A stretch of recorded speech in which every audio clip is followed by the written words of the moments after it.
Bienvenue sur BFM Toulon-Var et BFM Marseille-Provence. Aujourd'hui, nous sommes à Cavalère pour l'inauguration ce week-end de la Maison de la Nature, ici, nichée entre mer et colline.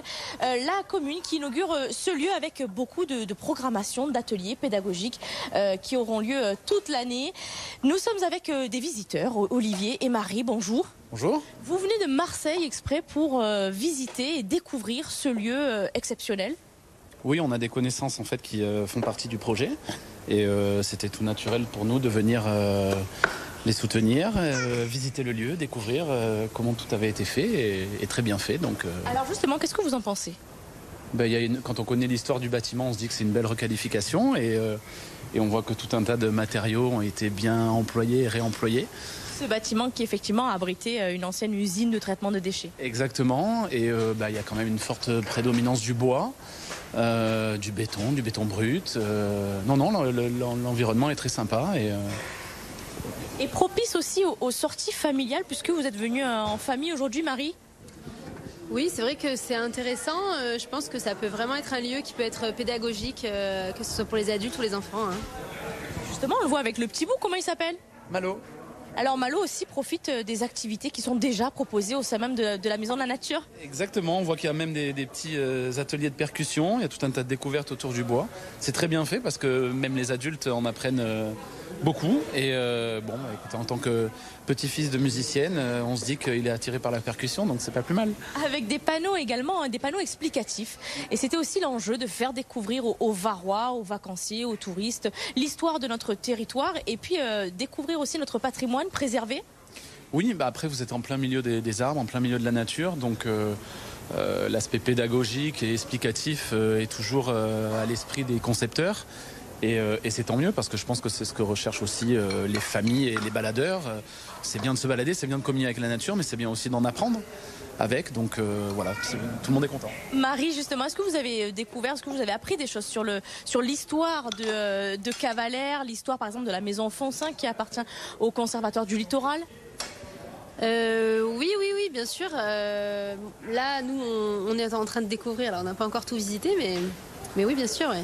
Est-ce que ça vous tente par exemple, de vous prêter à une randonnée guidée ? C'est ce que propose la Maison de la Nature. Oui, je pense qu'on reviendra pour faire la balade et pour voir ce qu'il y aura d'autre à découvrir dans la Maison de la Nature, quoi. On a rejoint la directrice du lieu, Céline Ornois. Bonjour. Bonjour. Merci d'être avec nous. Quel a été le parti pris architectural de ce lieu ? Alors en fait, comme on était parti sur un bâtiment exemplaire, puisque l'objectif c'est de sensibiliser, éduquer les enfants, les adultes au respect de l'environnement, il fallait que nous-mêmes nous soyons également exemplaires. Donc le bâtiment, on a souhaité qu'il ait un label BDM, donc bâtiment durable méditerranéen. Ce qu'il a obtenu. Donc on a 3 médailles. En fait, pour l'instant, on n'en a que 2. En phase conception, on a une médaille d'or. En phase réalisation, suite chantier, médaille d'or aussi. Et on va être suivi ensuite pendant 2 ans sur l'utilisation du bâtiment, c'est-à-dire la consommation d'eau, d'électricité, les températures relevées, un peu tout un tas de paramètres en fait qui vont nous permettre de savoir quelle médaille on aura d'ici 2 ans pour l'utilisation du bâtiment. Pourquoi c'était fondamental pour vous ? J'imagine que c'est une continuité dans le projet de cette aventure et de ce lieu. C'était important parce que, comme je le disais, il faut qu'on soit exemplaire. On ne peut pas dire au public qu'il faudrait faire comme ci, comme ça. Et nous-mêmes ne pas faire les choses comme il faut. Donc, Une maison de la nature sur 3 niveaux avec des matériaux, on le voit autour de nous, beaucoup de bois, du bois en circuit court. Expliquez-nous. Alors on a choisi du bois des Alpes, bois français en tous les cas, c'était la priorité. On n'a pas réussi à avoir que du bois des Alpes parce que la filière est un peu en difficulté par moment. Donc on a du bois aussi du Massif central. Et des technologies innovantes pour réduire un maximum l'empreinte écologique du lieu. Tout à fait. Alors on est sur des toilettes sèches par exemple. C'est un peu l'originalité du site. C'est un peu osé même d'ailleurs je dirais. les toilettes sèches et pourquoi pas, on s'est dit allons-y. Et ce qui fait qu'au niveau des rejets en eau, on n'a que le lavage des mains finalement et de la cuisine. Alors là, ça vient d'ouvrir, on n'a pas encore le recul nécessaire pour savoir comment le public réagit justement aux toilettes sèches, qui est un vrai parti pris. Mais en tout cas, on a déjà des visiteurs sur les lieux. Comment réagissent-ils? Est-ce que vous avez pu échanger avec eux? Pas encore. Je n'ai pas encore eu de retour. Mais en tout cas, vous en aurez très rapidement. Puisque le lieu est ouvert toute l'année. Oui. Ça aussi, c'était important pour favoriser L'objectif, c'est développer un tourisme vert, un tourisme à l'année, éco-responsable. Et sur les halles de saison, puisque juillet-août, finalement, on n'a pas besoin forcément d'accentuer en fait la fréquentation. En revanche, sur les halles de saison, au printemps, en automne, c'est assez important, je pense, pour l'économie locale. Et puis aussi, finalement, d'un point de vue environnemental, il y a plus de choses à voir au printemps et en automne qu'en plein été. On va circuler, Céline, pour découvrir aussi ces 3 niveaux, je le disais, de la maison de la nature et les différents endroits proposés avec des programmations tout au long de l'année. Qu'est-ce qu'on va pouvoir retrouver? Alors jusqu'à la fin de l'année, donc on a l'exposition d'Yann Arthus Bertrand qui est en extérieur. Ensuite, au R-2, au niveau R-2, nous avons une exposition sur le bois. Donc sur l'utilisation du bois, les différents métiers du bois, sur les propriétés du bois. Enfin, tout est sur la thématique du bois et c'est quand même très très intéressant, je trouve. Qu'est-ce qu'on peut découvrir ici? Alors ici nous sommes dans la salle d'atelier, atelier pour enfants et adultes. Pour approfondir ses connaissances en complément de l'exposition qui est donc au R-2. Voilà, on a 2 animatrices qui vont se charger, se faire un vrai plaisir de décortiquer les petits morceaux de bois, de regarder au microscope les fibres, la résine, etc. C'est tout l'enjeu aussi de ce lieu, c'est de pouvoir inviter les locaux, alors les touristes aussi, mais surtout les locaux, à découvrir ce qui nous entoure finalement et la richesse de notre territoire sur ce site classé et protégé, je le rappelle. Exactement. Et comme on dit, en fait, si on souhaite que les gens respectent, il faut qu'ils connaissent. Et donc, à partir du moment où on connaît, on peut commencer à comprendre et à vouloir protéger. On est ici donc au dernier étage, donc au dernier niveau de cette maison de la nature à Cavalère. Et ici, c'est une vitrine de tout ce qu'on pourra retrouver au sein du massif des Morses, ça? Exactement. En fait, les filles d'animation nous ont prélevé un peu dans la nature les différents éléments végétaux qu'on peut retrouver dans le massif. Donc on est sur du pin maritime, on est sur de l'eucalyptus, du cad, du cyprès.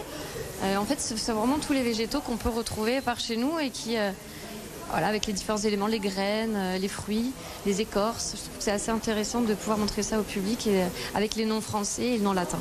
Et justement, sur cet étage-là, on voit un aspect très ludique, très pédagogique avec différents jeux. On le voit autour de nous. Qu'est-ce qu'on va pouvoir retrouver là, Céline? C'est quoi? Alors là, en fait, c'est pour expliquer comment sont faites les fibres de bois. Et les différentes façons de procéder pour la construction, en fait, par exemple. Voilà, en fonction du type de bois, on peut faire telle et telle construction. Donc là, on est plutôt sur ça, sur du bâti, sur l'industriel. Donc vraiment un aspect musée, finalement. C'est ça.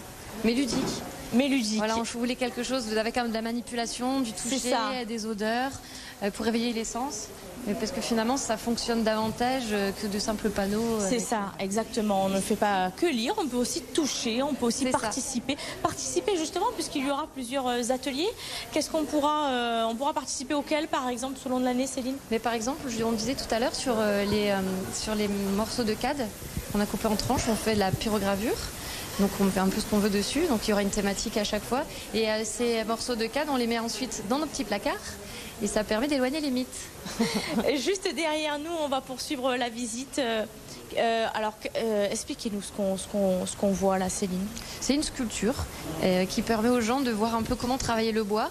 Donc en fait, ils seront avec les outils. Exactement. En fait, c'est ça. Donc ils ont la possibilité de sculpter ce qu'ils veulent, ce qu'ils souhaitent sur ces morceaux de bois. Ah ben, très bien, on va s'essayer à la sculpture dans quelques instants. On va d'abord poursuivre la visite là, un arbre avec nos petits messages, c'est ça? Un arbre poétique avec des petits messages et les visiteurs sont amenés également sur des petits post-it à marquer des petites phrases, des petites citations qui sont un peu liées à la nature, à l'environnement. Et puis juste à côté, toujours avec du bois, la base ici c'est le bois. Des jeux éducatifs, expliquez-nous. Des senteurs en fait. Des senteurs, d'accord. Voilà, on est sur différents types de bois et on présente un peu les différentes essences et avec des petits parfums qui permettent de reconnaître les différents arbres. Voilà. À côté, c'est pareil, en fait, on a dessiné, on a des petites feuilles qui sont représentées. Et puis le jeu, c'est de retrouver la petite feuille qui correspond au type d'arbre. Alors juste derrière, on poursuit, Céline. Vous nous faites découvrir l'ensemble de ces ateliers et activités ludiques. La boîte à fibres de bois. La boîte à fibres de bois. Et surtout, ce que je trouve très intéressant, en tous les cas, moi, ce qui me plaît plutôt, c'est savoir compter l'âge de l'arbre. Donc, voilà. En fait, une cerne correspond à une année.